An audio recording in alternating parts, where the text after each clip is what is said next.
Yo nakama, Chihiro akhirnya ikut dalam misi Kamunabi membunuh Sojo, walaupun belum sembuh total dari luka pertarungannya melawan Sojo. Akankah Chihiro berhasil menyelamatkan Char? Tanpa lama-lama, ini dia Kagurabachi Chapter 12. Let's go!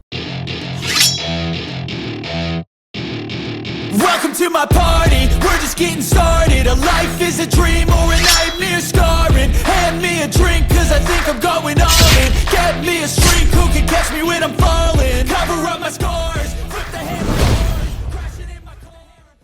Judul Kagurabachi Chapter 12 ini adalah persiapan. Seperti biasa di halaman awal ada sebuah catatan editor yang kali ini berbunyi Kamunabi dan Chihiro versus The Twin Castle. Chapter kali ini diawali dari akhir chapter kemarin setelah Chihiro memutuskan untuk ikut serta dalam misi Kamunabi. Pria berkacamata berkata, sekarang strategi sudah solid, jadi saat ini kita hanya harus menunggu peringatan mengenai pelacakan Sojo. Kamunabi wanita berkata, aku tidak berpikir itu akan menghabiskan banyak waktu. Lalu pria bertopeng berkata, tidak ada cara bagi bajingan itu untuk benar-benar menghilang. Lalu pria bermasker berkata, lagi pula, sepertinya dia akan melanjutkan penjualannya saja. Lalu pria berkacamata berkata lagi, kalau begitu kami akan menghubungimu jika ada informasi terbaru. Setelah itu Kamunabi beserta Azami pun pergi dari rumah sakit, dan saat ini tersisa Shiba. Shiba menanyakan seberapa sakit tangan Chihiro saat ini. Chihiro menjawab bahwa tangannya masih sangat sakit, tapi dia masih bisa bergerak. Sementara tangan kirinya benar-benar tidak berguna untuk saat ini. Shiba berpikir di dalam hatinya bahwa yang dialami Chihiro pasti membuatnya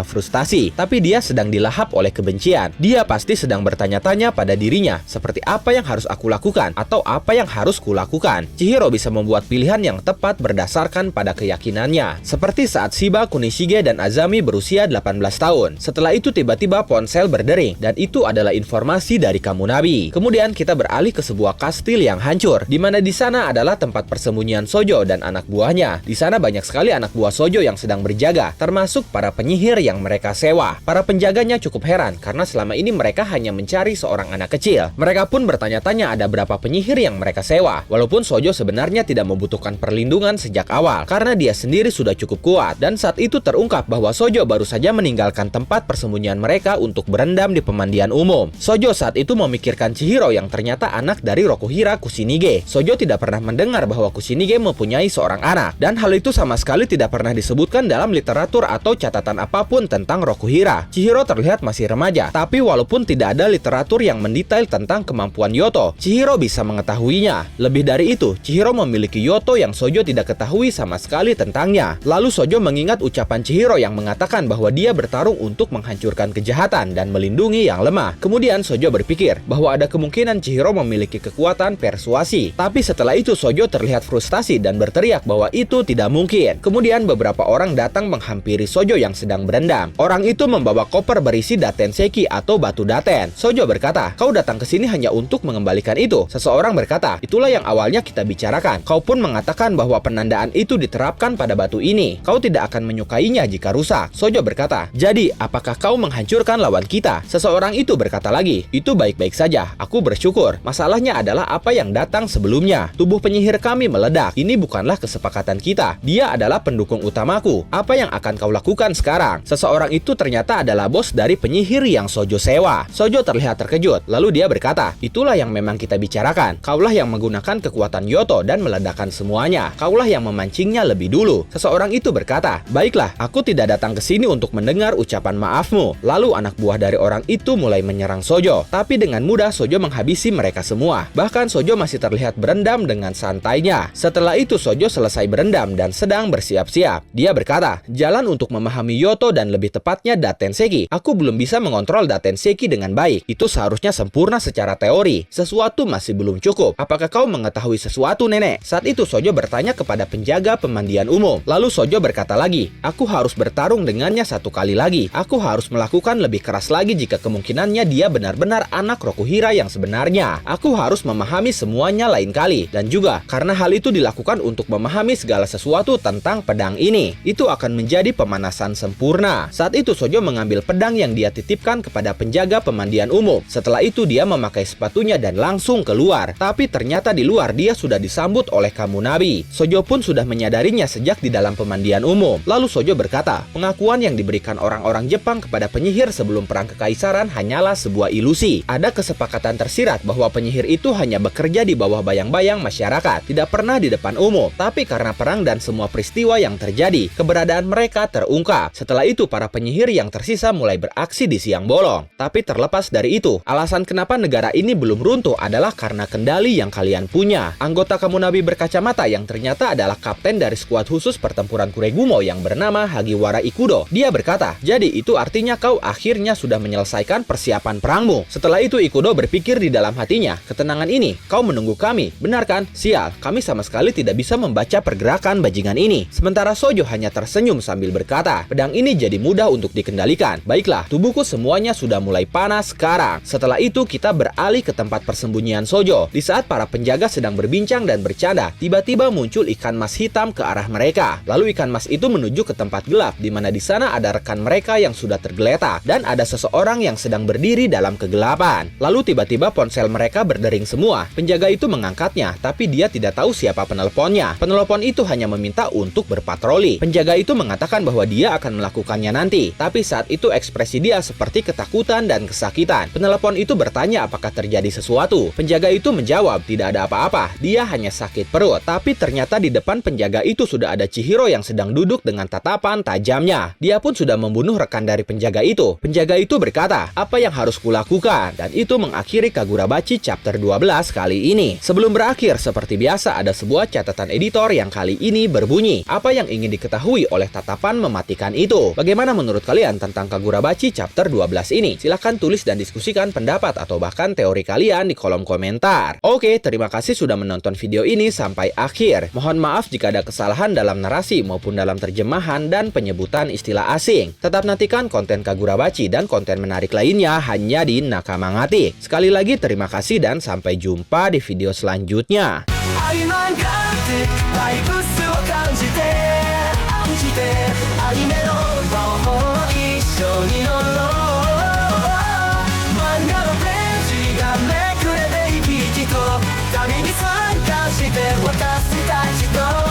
Money